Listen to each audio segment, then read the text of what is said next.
Atzaldean da ongitorrean hori, maia estem dugu maiatzeko ohiko pleno, bale? Goreti aurrean, mesez?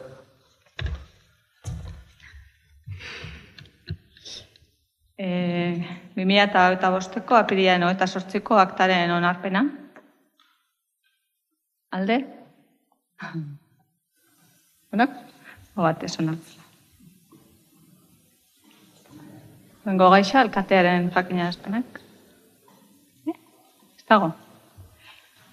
Hirugarren gaira pasako gineke, udaleko aurrekontuaren 5. kreditu aldaketa onartu emandako dekretuaren berri ematea.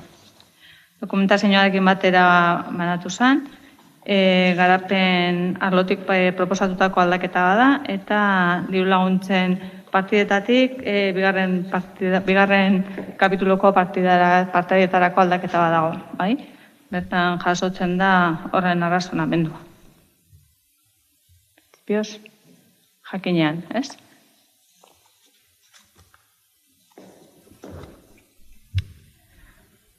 Laugarren gaixa, ordenantza fiskalen aldaketa. 2025ko ordenantza fiskalen aldaketa proposamena, hasierako onarpena, jantzen da mahai gainean, errenta teknikariak egin duen ondorengo proposamena aztertu da. 2025-26 ikasturterako ordenantza fiskalen aldaketa proposamenak. Udal zerbitzu batzuk urte naturalaren arabera kudeatu beharrean, ikasturtearen arabera kudeatzen dira. Zuzenena da, zerbitzu horien inguruko tasa eta prezio publikoak ere ikasturtearen araberakoak izatea. Horregatik, ordenantza fiskaletan ondorengo aldaketak egitea proposatzen dut. Zerbitzu publikoak eskaini eta jarduera administratiboak burutzeagatik, ordaindu beharreko tasen ordenantza arautzailearen epigrafio hauek aldatzea. Epigrafikoak dira, udal frontoiak, igerilekuak eta kiroldeiko instalazioak, bertan jasotako tasak 3% igotzea da proposamena, eta bestalde, udal euskaltegiari epigrafean jasotakoak, kasu honetan, ez da igoerarik planteatzen, baina bai ordia COVID pandemiaren garaian jarritako deskontuak kentzia. Tasak izango lirateke igoerare barik aurreko urtetakoak, baina deskontuak aplikatu barik.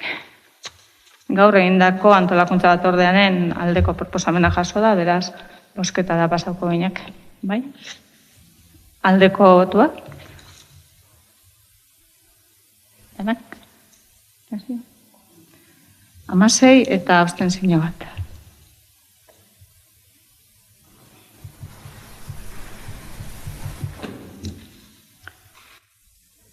Jarraitzen dugu.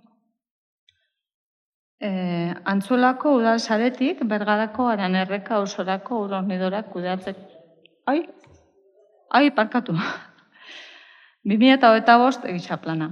2025-30 jarduera fisikoa eta kirolaren plan estrategikoaren onarpena.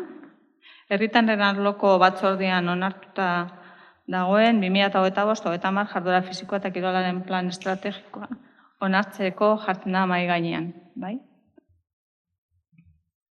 Dokumentazioarekin jasota dago eta, besteri barik igual, bai? Aldeko botuak? Hau batez.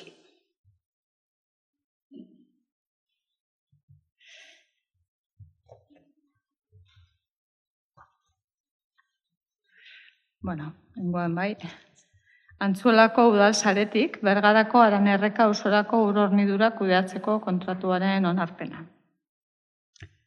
Alkateak 2023ko azaroaren 20an emandako dekretu baten bitez, erabaki zen Aranerreka auzoko baserrietara, sare publikoko ur hornidura eramateko proiektu teknikoaren idazketa lanak Juan José López Azurmendi nekazal ingeniaria agronomari ematia.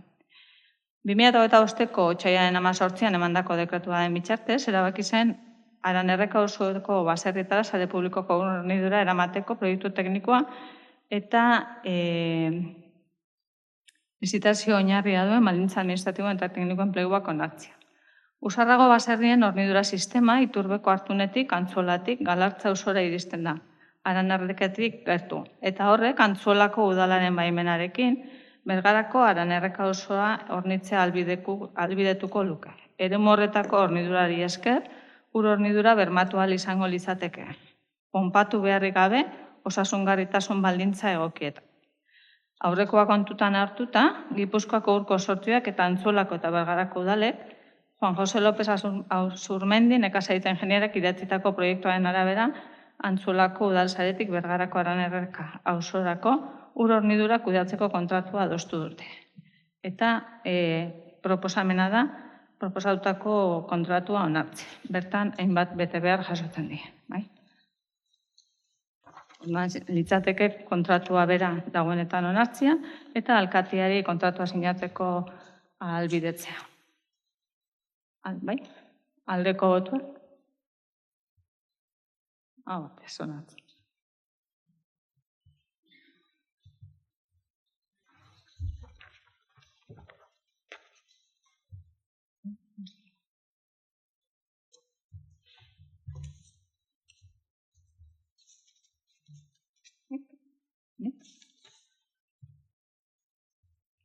Bueno, mahai gainean planteatzen da gaizaren dazkapo, mozio bat, zuek EAJak mahai gaineratu dutenak, eta planteatzen da lehenbizi pleno honetan aztertu ahal izateko premiazkoa den bozka egitea eta ondoren aztertzera pasauko ginak. Premiazkoa edo urgentziazkoa danen alde edo kontrako bozka alde? Hau batez, orduan, presasko izatea aitortzen da, eta aztertzen hasiko ginaki. Irakurtzen hasiko naiz? Osorik irakurriko dut? Aitzatzia irakurri bai osorik ingo dala, gero bozeramaiekin adostutako moduan eta Bilduko taldearen eskaeraz, bozka puntoz puntu ingo da. Orduan puntuka irakurtzen eta puntuari dago gizon bozka emoten jungo da.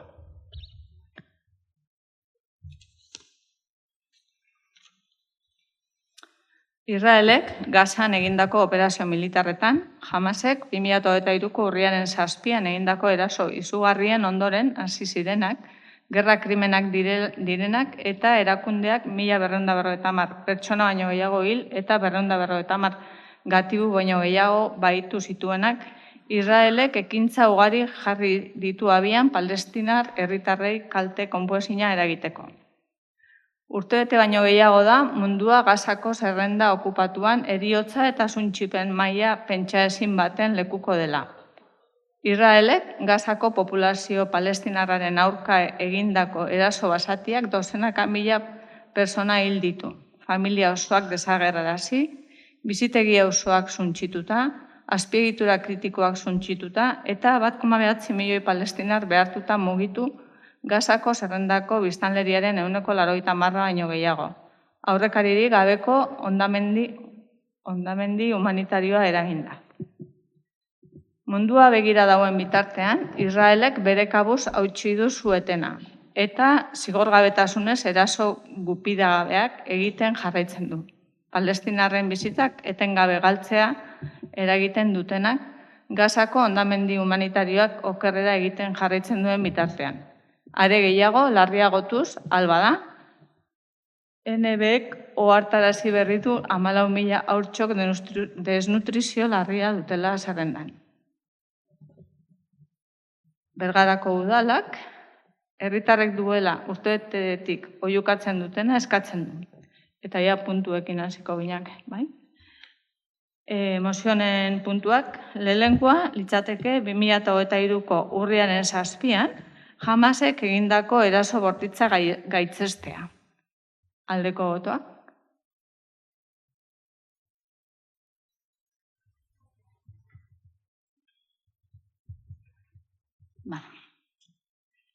Bigarren gaixa. Barkatu? Zer? Bale, barkatu. Zazpi. Bale. Barkatu.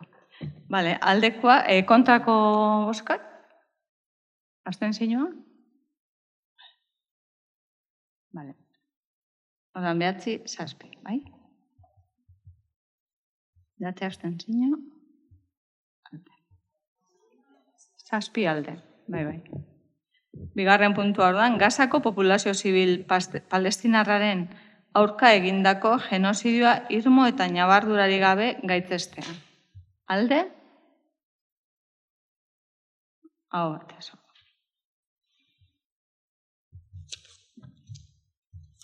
Hirugarrena, berehalako sueten iraunkorra eskatzea, indar militarrak lurralde okupatuetatik erretiratzea eta nazioarteko zuzenbide humanitarioa, nazioarteko ebazpenak eta giza eskubideak erabat errespetatzea. Alde?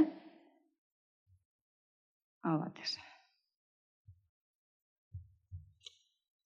Estatu Batuetari eskatzen diogu egitateen larritasunaren aurrean jarduteko eta Israelekin duen akordio komertzial eta politikoa berrikusteko. Aldeko bozka? 7. Aurkakoa? Abstentzioa? 9. Ama? Barkatu. Bosgarrena, bai? Gazako zerrendan laguntza humanitarioa sartzeko bide seguruak bermatzea, lurralde horren blokeo ankerra eta legez kanpokoa kentzea, eta Palestinar lurralde okupatuaren okupazioa amaitzea. Israelek Gaza eta Cisjordania ekialdeko Jerusalem barne okupatzea legez kanpokotzat jotzen duen nazioarteko justizia gortearen 2024ko uztaileko kontsulta iritzia praktikan jarriz. Aldeko bozka? Hau batez. 6. puntua. Europar Batasunak bere eragina eta boterea erabiltzea giza eskubideen, justiziaren eta kontuak ematearen alde. Hain zuzen ere, Genebako hitzarmenekiko errespetua bermatzeko, estatu guztiek gatazkako aldeei armak transferitzea etetea eskatzen baitu. Gutxienez, nazioarteko zuzenbidea horratzeagatik kontuan ematea bermatzeko lankidetzan aritzea. Eta nazioarteko erakunde eta mekanismoak babestea. Nazioarteko zigor gorteak eta NBR-en ikerketa batzordeak Palestinar lurralde okupatuari buruz egindako ikerketak barne. Aldeko bozka? Hau batez. 7. puntua. Europar Batasuna aurrez aurre egotea Gazan presentzia militar iraunkorra esartzeko. Mugak aldatzeko edo Palestinar herritarrak Gazatik edo Cisjordaniatik deportatzeko edozein ahaleginen aurka. Eta behartutako lekualdaketa hori Genebako 4. hitzarmenaren arau-hauste larria dela eta gerrako krimena dela onartzea. Aldeko bozka? Hau batez. Bergarako udalak berriz ere babesten du ekialde hurbileko Palestinako errefuxiatuentzako nazio batuen agentziak urgentzia humanitarioko arrazoietan oinarrituta egiten duen lana. Aldeko bozka? Batez, onartzen da. Bergako herriaren elkartasun aktiboa adieraztea Palestinako herriari eta gerren biktima guztiei eta munduan gertatzen diren giza eskubideen urraketa justifika ezinei. Aldeko bozka? Batez. Eta 10. puntua, akordio honen berri ematea Espainiako gobernuko presidentzeari, kanpo arazoetako ministerioari, Europako Parlamentuari, Palestinako errefuxiatuentzako nazio batuen agentziari eta gizarte eta giza eskubideen aldeko erakundei. Aldeko bozka? Hau batez.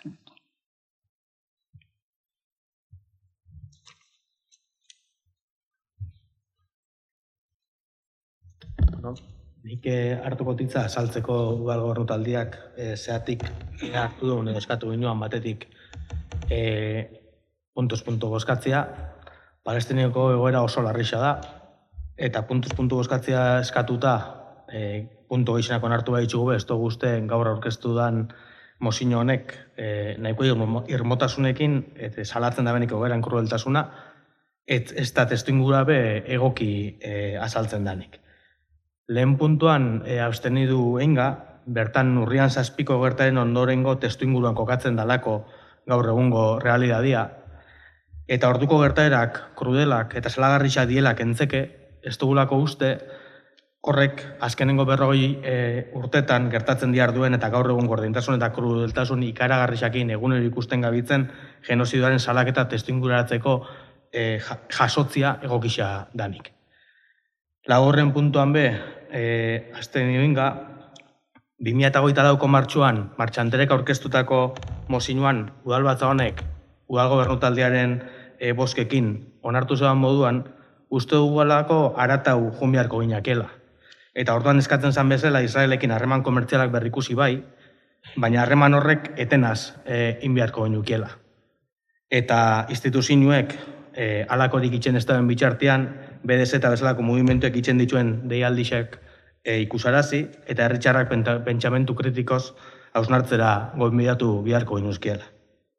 Eta bestetik alde bozkatu dugu beste puntu guztietan, bai fokoa jarri nahi izan dugulako egoera hain larrixan aurrian udalbatzen salaketa bateratua eta irmua izan zein. Eta Israel gauztatuai beste behin eskatzeko, ostegunean herritxarrek kalian eskatuzotzen moduan, sarraski honekin bukatzeko lehenbailen eta gaur hobe bihar baino. Eta bitxartean pausorik emoten estan enian komunitatea internazionali lehenbailen eskuartzeko eskatzea mozioan eskatzen den bezala. Hortxe, gure azalpena zeatik bozka puntuz puntu itxe eskatu. Ni eskar.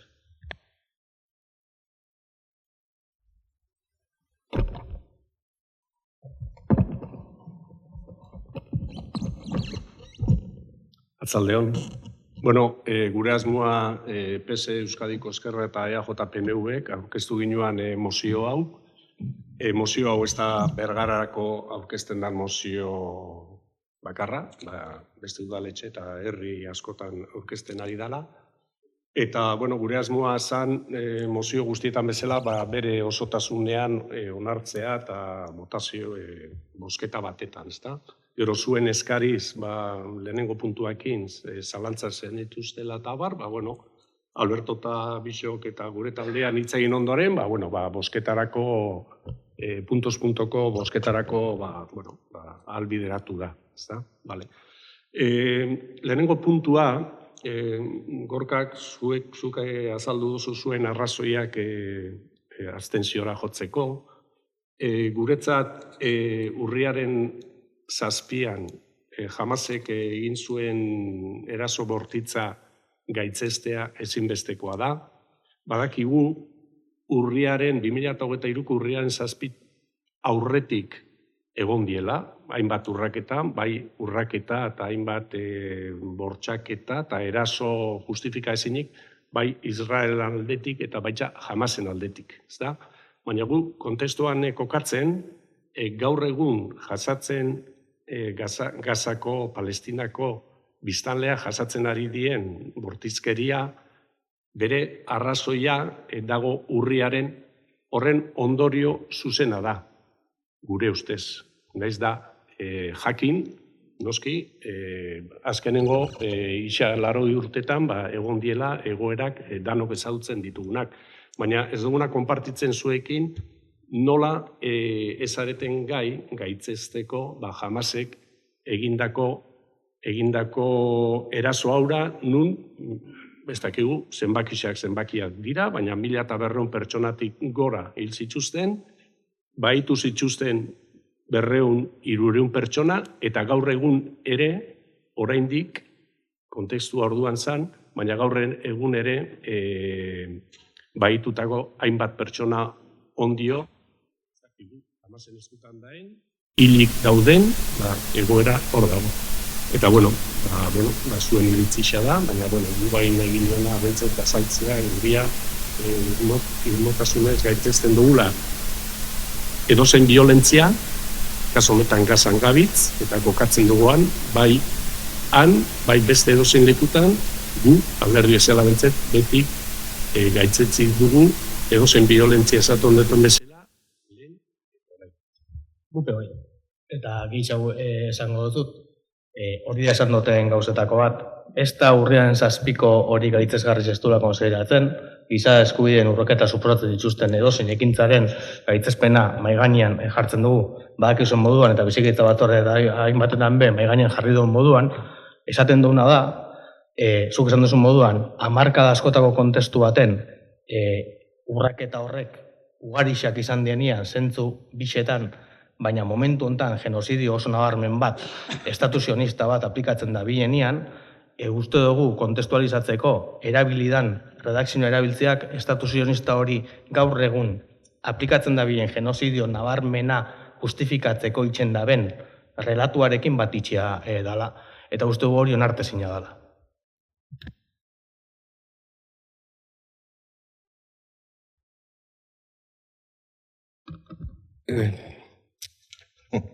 El debate es muy interesante, pero no sé si por mi inercia al optimismo, yo lo que quisiera sacar de conclusión de hoy es que todo el Pleno ha aprobado una moción y que hemos demostrado que el silencio no es opción ante semejante genocidio. Podremos debatir y debatiremos sobre 1000 historias. La abstención no significa tumbar esos puntos, siguen saliendo adelante, si es verdad, que con los votos exclusivamente del Partido Nacionalista Vasco y del Partido Socialista de Euskadi, pero bueno, yo creo que hoy es una buena noticia y que hay que alegrarse que esta moción salga adelante. Eta, eskerrik asko Alberto, eta zentzu berian esan duguna, udal gobernu taldiak erabakia hartzea ez oztopatzea puntu horrek eta baiezko bozkatzea berestietan, hain zuzen be, hortik junda uste dugulako egoera honen aurrian, eta genozidio honen aurrian, ahotz bateratuak herri moduan ukitzea importantea dela.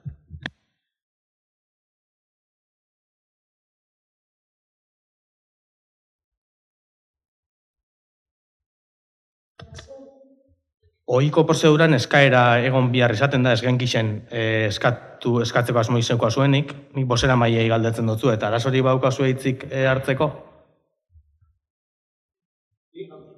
Txentxo momentu bat, Maitek? Albertok?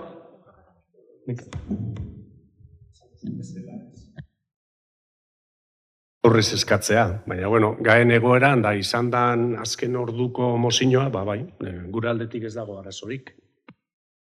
Aurre orduan.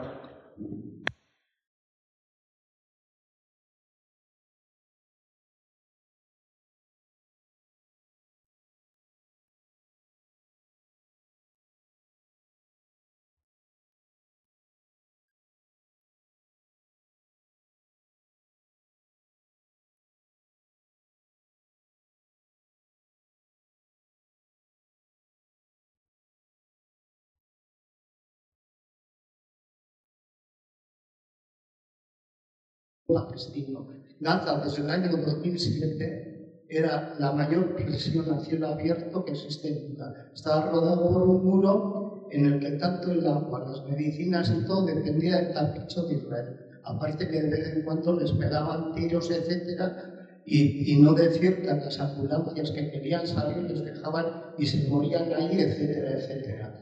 Entonces, hay que ver en un contexto también cuando alguien reacciona, aunque nos parezca que haya actuado mal, si no dices los antecedentes queda un poco cojo el tema.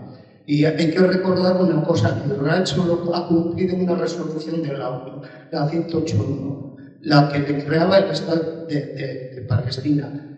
Posterior está la 194, que decía el derecho de los refugiados, de los expulsados, al retorno y a la indemnización. Y hay que recordar que el 70% de la población de Gaza viene de esos expulsados en su momento por el Estado de Israel. Luego, en cierta manera, no me quiero extender, pero un poco queda coja en ese sentido, Porque hay que ver si a mí durante 40-50 años me están humillando, masacrando, haciendo auténticas barbaridades, habría que ver cada uno cómo reaccionaríamos. Es decir, no hay que perder ese contexto. Por lo que digo que falta el punto 1. Segundo, ya para acabar, decir, hay rehenes, 200 y pico, que hay que recordar que la otra parte tiene miles. Por porque existe allí la detención administrativa, que es los israelitas detienen a quien le da la gana, le meten en la cárcel y está ahí sin juicio y sin nada. Muchos de ellos no vuelven a salir y otros vuelven, hay que ver en qué condiciones. Luego, también hay que decir, todos esos miles de rehenes que tiene Israel, muchos de ellos menores de edad, que también son rehenes.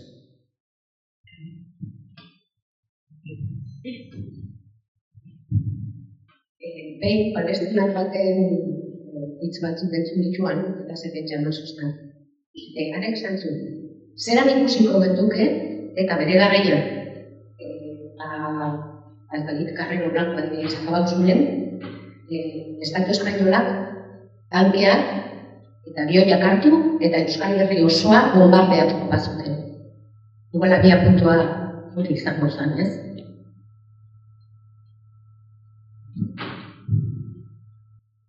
Una pena para mí. Estamos en un momento, yo creo que es como si diríamos un bombardeo de Guernica. O sea, no hay opción para decir que una moción pobre, que esto, o sea, esto tenemos que dejarlo. En este momento la única opción que vale es genocidio, stop, y todos a una, como salimos el otro día a la plaza. Y dejarnos de prevenciones para quitar una, todos a una. A mí me da pena presentar mociones en las que no estemos todos de acuerdo y todos combatimos. Genocidio y stop, todos a una. Hiruroi, ez dakit, galder egutako puntu geltze jaku.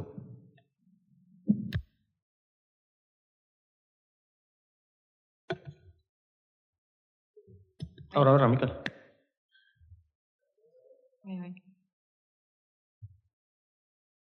Nahi ginoan, aurrekontuen negoziaketan, hainbat puntuen artean, gu planteau ginoan, 2025ko urteari begira, ibilgailu elektrikoentzako 6 karga puntu jartzeko eskara egin genuen udal gobernuari, ezta, negoziazio horretan. Azkenian zuen aldetik 3 kargadore jartzea onartu zenuten, eta, galdera da zein prozesotan dagoen kargadore horrek eskatzeko, jartzeko, jakitzea, ze egoratan dauden. Bale, azterketa teknikoan gabiz, egisa puntuak eta ondikan zehazteko, ez dugula aterrizau, bere garaian egon ziren arazuengatik edo sortu ziren albiztiengatik karga puntuen inguruan, pixkatu beto aztertzia nahi dugulako gaia, horrek ez ekartzeko gero bestelako arriskurik. Eta bestaldetik, bagabiz diru laguntza lerro bat atera dana aztertzen, eta behin proiektua daukagula, aurkeztuko dugu diru laguntza eskaera, eta eukiko zuen horren berri batzordean.